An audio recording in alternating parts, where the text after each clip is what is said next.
দেখো দেখো কত কুয়াশা, খালি দেখো। এ বাপরে, বাবা দুজন কুয়াশার মধ্যে হাঁটছি। দার্জিলিংয়ে চলে এসেছি আমরা। কি অবস্থা!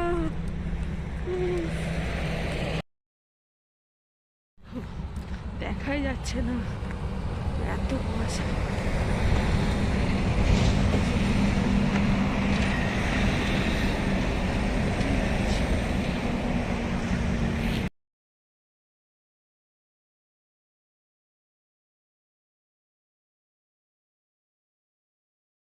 হেঁটেই যাচ্ছি, কেউ নেই রাস্তায়, রাস্তা পুরো ফাঁকা।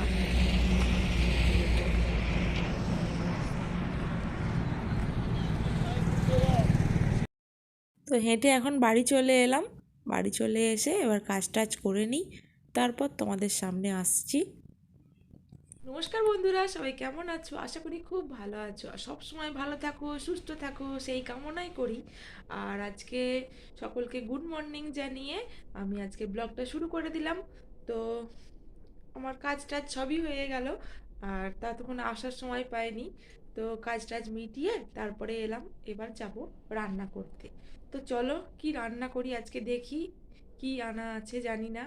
তো দেখা যাক, চলো। আর চিকেন থাকলে তো ভালোই, শর্টকাটে হয়ে যাবে।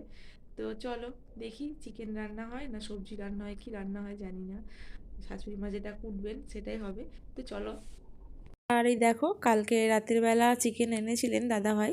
তো মা বললেন যে চিকেনটাই তো হবে, কারণ চিকেন ফেলে অন্য কেউ কিছু সবজি খাবে না, সেই জন্য আর কিছু হবে না, শুধু চিকেন আর ভাত হবে। তো আমি তো এসে আলুটা ভাজতে শুরু করে দিয়েছি। চিকেনে আলু দিয়েই করব, কারণ আর কোনো তরকারি যেহেতু হবে না, সেহেতু একটু আলু দিয়ে একটু ঝোল বানাবো, ব্যাস। আর কিছু করব না। আমার ভালোই হলো, তার কারণ শরীর খারাপ হলে না কিছু ভালো লাগে না রান্না টান্না করতে, মনে হয় চুপচাপ বসে থাকি। আর কেউ একটু রান্না করে দিলে ভালো হয়, কিন্তু কিছু করবার নেই। আমাকে রান্না করে দেওয়ার মতো আমার শাশুড়ি মা ছাড়া আর কেউ নেই। তো শাশুড়ি মা তো বয়স হয়েছে, আর বললে হয়তো করে দেবেন, কিন্তু আমি বলি না। তার কারণ খুব একদম শরীর খারাপ, একদম সহ্য মানে বিছানা শুয়ে না পড়লে আমি বলি না যে রান্নাটা করে দিতে। আর দেখো, আমার তোমাদের সাথে বকতে বকতে আমার রান্না প্রায় হয়েই এসেছে। আর এবার আমি আলুটা এতে অ্যাড করে দিয়ে জলটা ঢেলে দেবো। আর আমি এতে আলু অ্যাড করে দিয়েছি, এখন বুঝতেই পারছো কড়া পুরো ভর্তি হয়ে আছে। তো একটু নেড়ে নিচ্ছি, দেখো। আর এরপর আমি জল ঢেলে দেব, তাহলেই আমার রান্না কমপ্লিট হয়ে যায়। তো তারপরে আরও বাকি কাজ আছে যেগুলো, সেই বাকি কাজগুলো করে নেব। আজকে একটু গরম মশলা দিয়েছি চিকেনে। আমি তো গরম মশলা ব্যবহার করি না খুব একটা, আর আজকে একটু দিলাম। তারপর ধনেপাতা আর টমেটোগুলো অ্যাড করে দিলাম।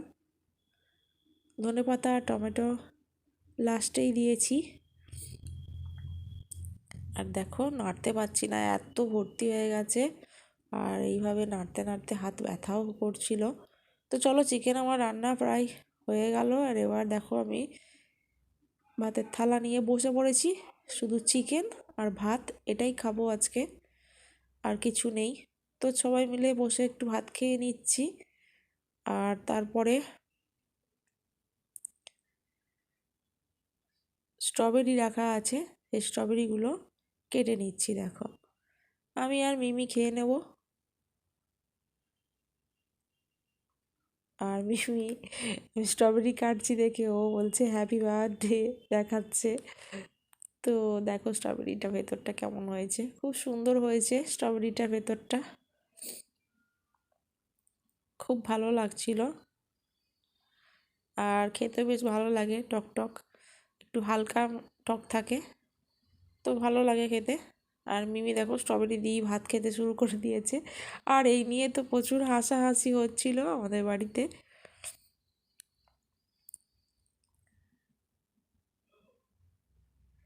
দেখো, স্ট্রবেরি দিয়ে দিয়েছে ভাতে। আর তো বকুনিও খেলো এইভাবে ভাত খাওয়ার জন্য। তো বাচ্চা, ও যেটা ভালো বোঝে সেটা করে। তা সবাই মিলে বকলো ওকে। তো বন্ধুরা এখন আমি চলে এসেছি ছাদে। আর ছাদে দেখো আকাশটা খুব সুন্দর আজকে, খুব ভালো লাগছে দেখতে, আর তোমাদের সাথেও শেয়ার করে দিলাম একটু। আর মিমিকে কেউ কিছু বললে আমি কিছু বলি না, তার কারণ যেহেতু আমার কোনো সন্তান নেই। আর হয়তো কখনো শুনিয়ে দেবে যে নিজের সন্তান নেই তো তুমি আবার কি সন্তান মানুষ করবে। তো যেটাই হোক, যাই বা হোক, সন্তান নেই বলে যে মানুষ করতে পারবো না সেটা তো বড় কথা নয়। তো অন্যের সন্তানের প্রতি তো নিজের কোনো অধিকার থাকে না, তাই না?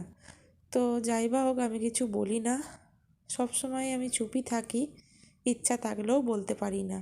তো আজকের ভিডিওটা এটুকুই। তোমাদের যদি একটুও ভালো লেগে থাকে লাইক শেয়ার কমেন্ট করো।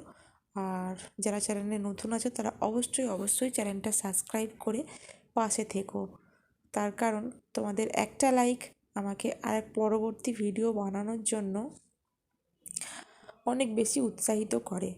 তো সবাই ভালো থেকো, সুস্থ থেকো, টাটা।